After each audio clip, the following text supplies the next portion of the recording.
Hello viewers, இன்னைக்கு நம்ம ரொம்ப முக்கியமான ஒரு தகவலை தாங்க பார்க்க போகிறோம். அதாவது விஜய் அவர்கள் டம்மி சிஎம்மா அப்படிங்கிற மாதிரிலாம் பார்த்தீங்கன்னா பயங்கரமாக விமர்சனம் பண்ணியிருக்காங்க. அப்படி என்ன நடந்தது, அப்படி என்ன அந்த சட்டப்பேரவையில் நடந்தது அப்படிங்கிறத பற்றி தான் இந்த வீடியோ நம்ம முழுசாக பார்க்க போகிறோம். ஸோ பயங்கரமான ஒரு விமர்சனங்களை வந்து பார்த்தீங்கன்னா திமுக வச்சுருக்காங்க. அதிமுகவும் ஒரு சில விமர்சனங்கள் பண்ணியிருக்காங்க. ஒரு கட்டத்துக்கு மேலே போய் விஜய் அவர்களை பார்த்து டம்மி சிஎம் அப்படிங்கிற மாதிரிலாம் சொல்லி பயங்கரமாக விமர்சனம் பண்ணியிருக்காங்க. ஸோ என்ன நடந்தது இன்னைக்கு அப்படிங்கிறத பற்றி தான் இந்த வீடியோ நம்ம பார்க்க போகிறோம்.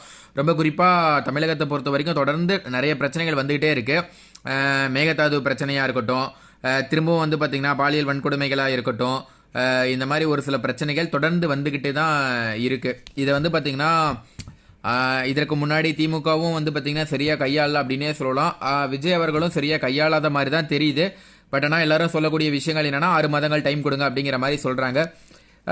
பட் வெயிட் பண்ணி பார்ப்போம் மேம். முக்கியமாக விஷயம், நான் ஹிண்ட்ஸ் எடுத்து வச்சுருக்கேன் என்ன நடந்தது அப்படிங்கிறத தெளிவாக நான் அதை உங்களுக்கு அப்படியே படிக்கிறேன். ஏன்னா அவங்க சொன்னதை அப்படியே சொன்னால் தான் நமக்கு வந்து பார்த்திங்கன்னா கரெக்டாக இருக்கும்னு வச்சுக்கோங்களேன். ஆளுநர் உரைக்கு வந்து பார்த்தீங்கன்னா இன்னைக்கு நன்றி தெரிவிக்கும் ஒரு தீர்மானம் நடந்திருக்குங்க. ஸோ இந்த தீர்மானத்தில் என்னன்னா சம்திங் ஏதோ லைவ் வந்து கட் ஆயிடுச்சு போல. லைவ் கட் ஆனதுனால உடனே எல்லாமே கொந்தளிச்சிட்டாங்க. பிரேமலதா விஜயகாந்த் அவர்கள்லாம் வெளியே வந்து பயங்கரமாக வந்து பார்த்தீங்கன்னா எப்படி லைவ் கட் ஆகலாம் அப்படிங்கிற மாதிரி சொல்லிலாம் பயங்கரமாக கொந்தளிச்சு பேட்டி கொடுத்துருந்தாங்க. திமுக வந்து பார்த்தீங்கன்னா பயங்கரமாக காரசார விவாதங்கள்லாம் வச்சுருந்தாங்க. அதாவது நேற்று அந்த ஆளுநருக்கு நன்றி தெரிவிக்கும் சட்டப்பேரவை கூடும்போது அந்த லைவ் கட் ஆயிருந்துச்சு. ஏன்னா ஆக்சுவலாக ஒரு கேள்வி கூட கேட்டாங்க. சட்டப்பேரவையில் இதுக்கு முன்னாடி லைவாக வந்து பார்த்திங்கன்னா எப்பயாவது ரேராக கொடுப்பாங்க. பட் ஆனால் மேக்ஸிமம் வந்து லைவாக வந்து வராது. பட் விஜய் அரசாங்கம் ஏற்றவுடனே கண்டிப்பாக லைவ் இருக்கும் அப்படிங்கிற மாதிரி சொல்லியிருந்தாங்க. ஆனால் வந்து பார்த்திங்கன்னா லைவ் வந்து வரல.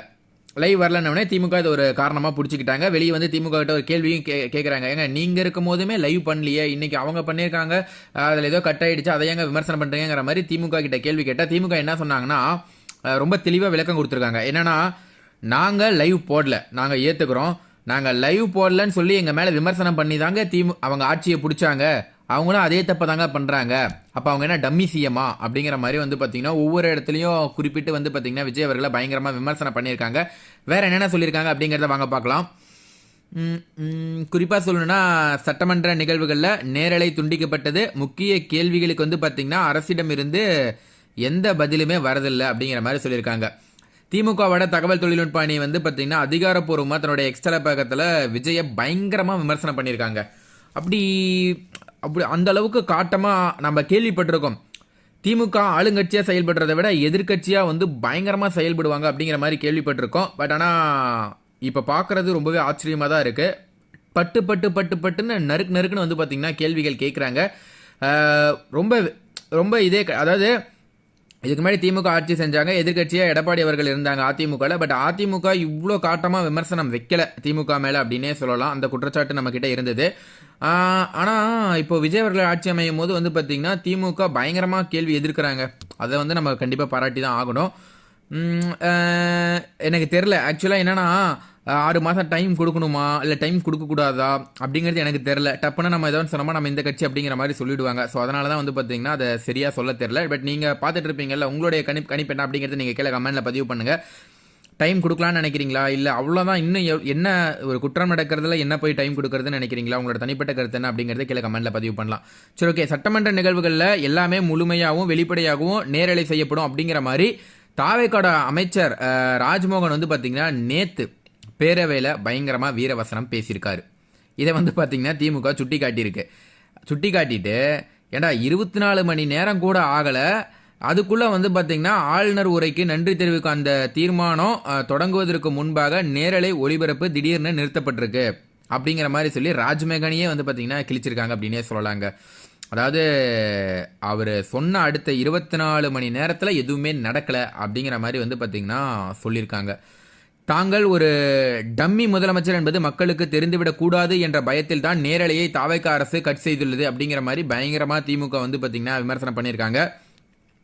அதே போல் வந்து பார்த்திங்கன்னா தாவேக அரசு தன்னுடைய தேர்தல் வாக்குறுதிகளில் மாதம் 2500 இருக்கட்டும், விவசாயிகளோட முழுமையான கடன் தள்ளுபடியாக இருக்கட்டும், இந்த மாதிரி விஷயங்கள்லாம் சரியாக பண்ணலை அப்படிங்கிற மாதிரி வந்து பார்த்திங்கன்னா எதிர்கட்சிகள் பயங்கரமாக கேள்வி எழுப்பியிருக்காங்க. இதற்கு சம்பந்தப்பட்ட சமூக நலத்துறை அமைச்சர் ஜெகதீஸ்வரியோ அல்லது கூட்டுறவுத்துறை அமைச்சர் காந்திராஜோ எந்த ஒரு பதிலுமே அளிக்காமல் இருந்திருக்காங்க. அதாவது வாயே பேசல. இந்த மாதிரி கேள்வி கேட்டிருக்காங்க. என்னங்க நீங்கள் வந்து 2500 கொடுக்குறேன்னு சொன்னீங்க, ஏன் இன்னும் கொடுக்கல அப்படிங்கிற மாதிரி கேள்வி கேட்குறாங்க. பட் ஏன்னா இந்த கேள்விக்கு என்ன பதில் சொல்லியிருந்தாங்க, ஆதவ அர்ஜுனாவாக இருக்கட்டும், தாவேக்காவை சேர்ந்தவங்க ஒரு சிலர் என்ன பதில் சொல்லியிருந்தாங்கன்னா, திமுக வந்து உடனே கொடுத்தது 1000 ரூபா, ஒரு 2 வருஷம் கழிச்சு தானே கொடுத்தது அப்படிங்கிற மாதிரி ஒரு சில சொல்லியிருந்தாங்க.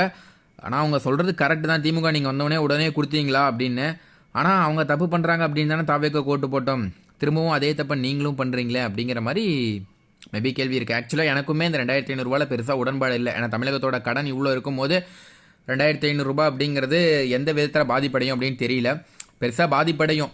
ஆனால் வந்து நான் என்ன சொல்கிறேன்னா, ஆக்சுவலாக யார் உண்மையான ஏழைகளோ இருக்காங்களோ அவங்களுக்கு அடிப்படை தேவைகள் இருந்தால் போதுங்க. அவங்களுக்கான உணவுகள், இருக்க இடம், உடுக்க உடை, இது 3 இருந்தால் போதும். இதை கொடுக்கலாம் அரசாங்கம். ஒரு மருத்துவ செலவாக இருக்கட்டும், மருத்துவம் நல்ல தரமான மருத்துவமாக இருக்கட்டும், இந்த மாதிரி விஷயங்களை கொடுக்கலாம். 2500 அப்படிங்கிறது சரியாக தெரில. ஆனால் நிறைய பெண்கள் வாங்குறாங்க. மக்களை பொறுத்த வரைக்கும் காசு அப்படின்னா எல்லோரும் தான் வாங்குவாங்க. ஆனால் அந்த காசு எப்படி இருக்குது அப்படின்னா, ஆக்சுவலாக சொல்லணும்னா எங்களுக்குலாம் வந்து பார்த்திங்கன்னா, நான் சும்மா ஒரு ஃபேக்ட்டுக்கு சொல்கிறேன், நிறைய பேருக்கு நான் எங்களுக்குன்னு வச்சு சொல்கிறேன், ஏன்னா மற்றவங்கள சொல்கிறத விட சொல்கிறேன், கிடைக்கிறதில்ல. நார்மலாக வந்து பார்த்திங்கன்னா ஒரு சொந்த வீடு இருக்குது, சின்னதாக ஒரு வீடு 1500 சதுரடியில் ஒரு வீடு இருக்குது, அவ்வளோதான்.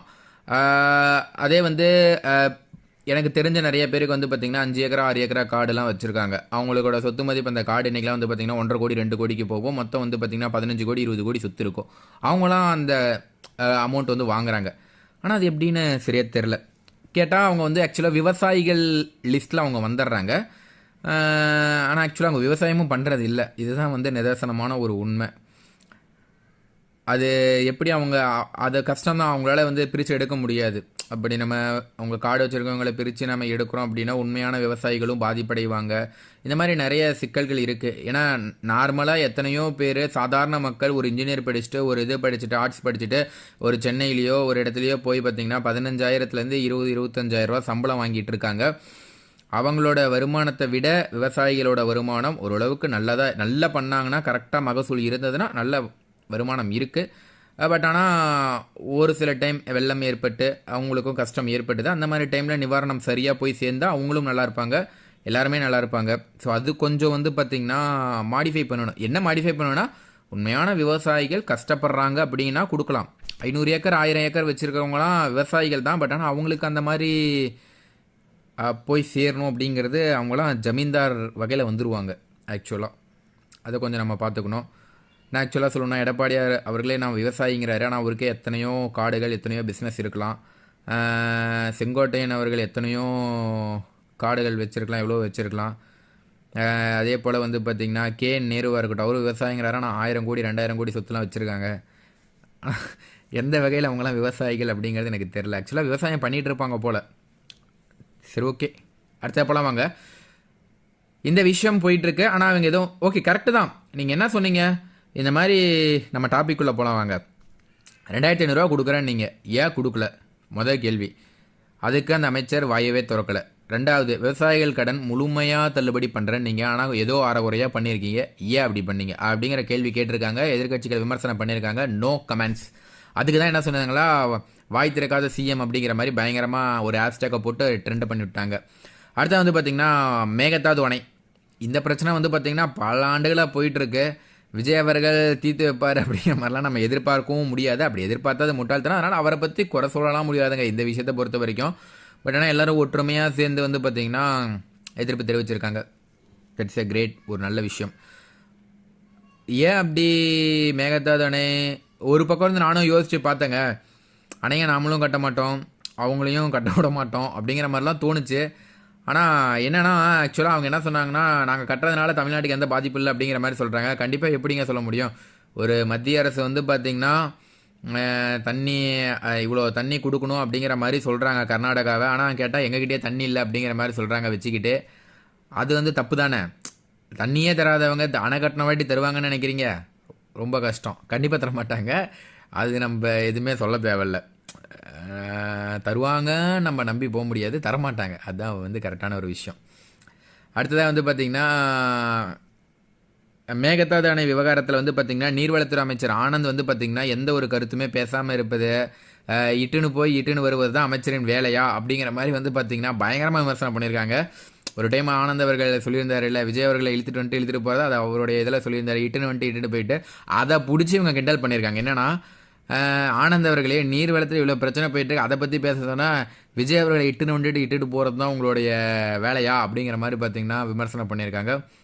கேட்கும்போது ரொம்ப வித்தியாசமாக இருந்தது. என்னப்பா இந்த அடி அடிக்கிறாங்க அப்படிங்கிற மாதிரி தான் இருந்தது. அடுத்ததான் வந்து பார்த்தீங்கன்னா தமிழகத்தில் நிலவும் சட்டம் ஒழுங்கு சீர்கேடுகள் மற்றும் பாலியல் வன்கொடுமை சம்பவங்கள் வந்து பார்த்தீங்கன்னா திமுக சட்டமன்ற உறுப்பினர் ஆஸ்டின் ஒரு கேள்வி எழுப்பியிருக்காரு. இந்த மாதிரி பிரச்சனை உள்துறை தன் வசம் வைத்துள்ள முதலமைச்சர் வாய் திறக்காமல் அமைதியாக அமர்ந்திருப்பது திமுக வந்து பார்த்திங்கன்னா பயங்கரமாக விமர்சனம் பண்ணியிருக்காங்க.